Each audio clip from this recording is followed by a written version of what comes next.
I think the cardinal parts of the illness are what's called post-exertional malaise, where any kind of effort, physical but also mental, makes all of the symptoms worse, typically about 12 to 48 hours afterwards. When you look at the patient perspective, post-exertion malaise is described as a debilitating crash following minimal exertion that can take weeks to recover from.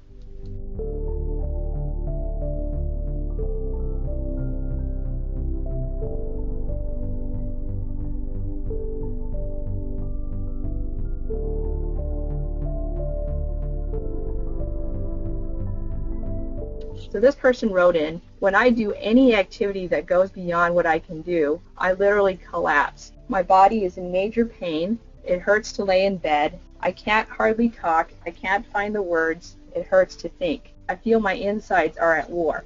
There are days that I just want to cry because I can't take care of myself. I need help.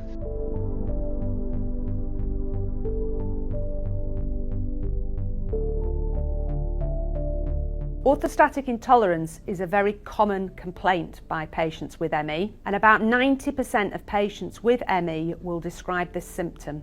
The blood pressure is not being properly controlled by the brain, and as a result, people often feel faint or even do faint after they've been up on their feet a period of time.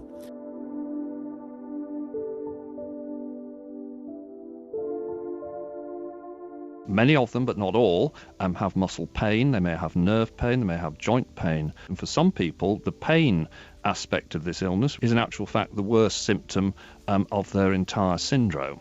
Merryn suffered so badly from pain that she could not get out of bed. Her GP had worked in a hospice for 10 years looking after cancer patients and said that in that job she could not always take away pain, but she could manage it. In Merryn's case, the GP said that her pain was unmanageable. And although Merryn was on diamorphine and ketamine, she was still in pain.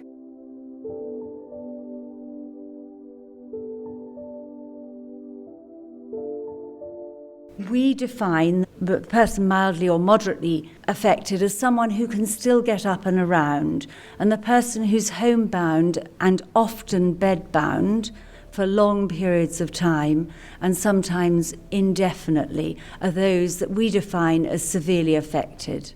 And research that we've done at the Biobank have confirmed that people with ME are actually more functionally impaired than people with multiple sclerosis or somebody who's undergoing quite a lot of treatment for cancer.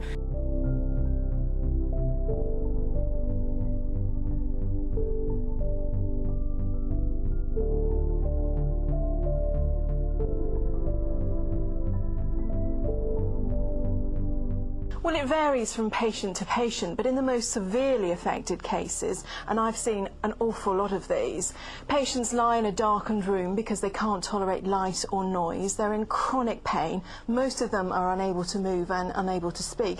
And at the moment, there is literally nothing that can be done to help those that are really severely affected. Here's a person that has laid in that bed for 6 years. He cannot talk. He cannot eat. He cannot look at us. We have a tube into the top of his intestine for feeding. He cannot drink, so we have another line into his chest that goes into his heart for giving him saline. And it is a very serious disease. Between 2001 and 2016, there were actually 88 deaths recorded in England and Wales from ME/CFS.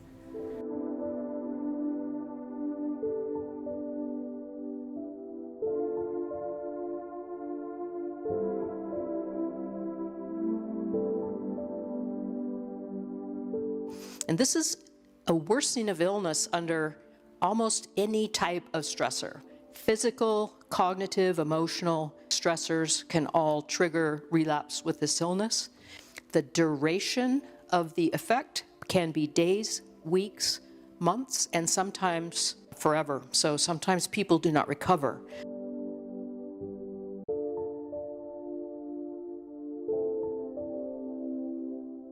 And I think that practitioners need to make sure that they're not leaving the patient so ill that it's going to take them months to recover. So we're very, very careful about things like never visiting with a cough or a cold, taking shoes off, lots of hand washing.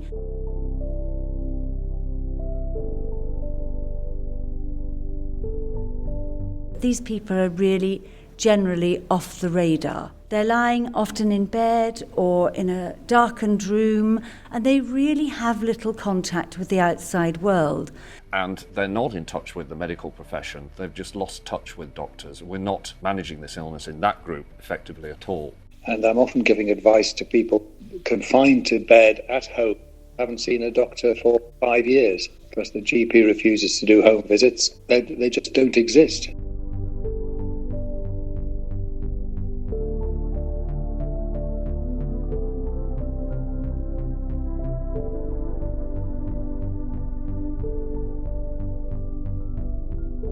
ME is a poorly taught condition. It's a sort of unofficial orphan condition. It's still not taught as an undergraduate subject. It's not taught properly as a postgraduate subject. I just saw a poll recently that people in general medicine, registrars training to be physicians, 80% believe it is a psychosomatic disease.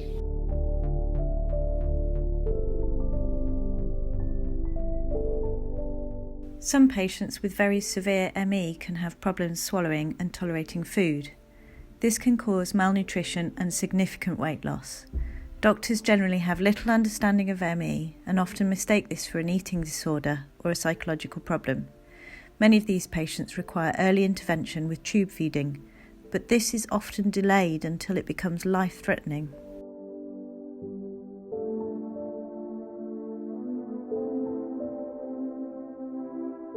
But then she got more severe, and this is one of the risk factors. The severe case of ME is not tolerated by professionals.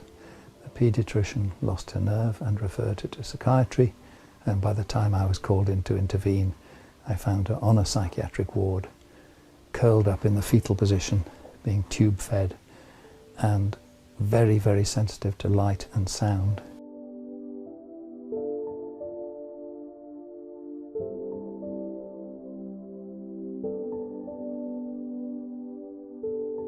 The paediatrician said it cannot be ME because ME does not last longer than 6 months. And they diagnosed them as what used to be called Munchausen syndrome by proxy and is now called factitious and induced illness. Now, we all know Munchausen syndrome by proxy is real, but it is very, very rare. And now we are having 1 case a month accused of FII by the doctors and social workers. It's crazy.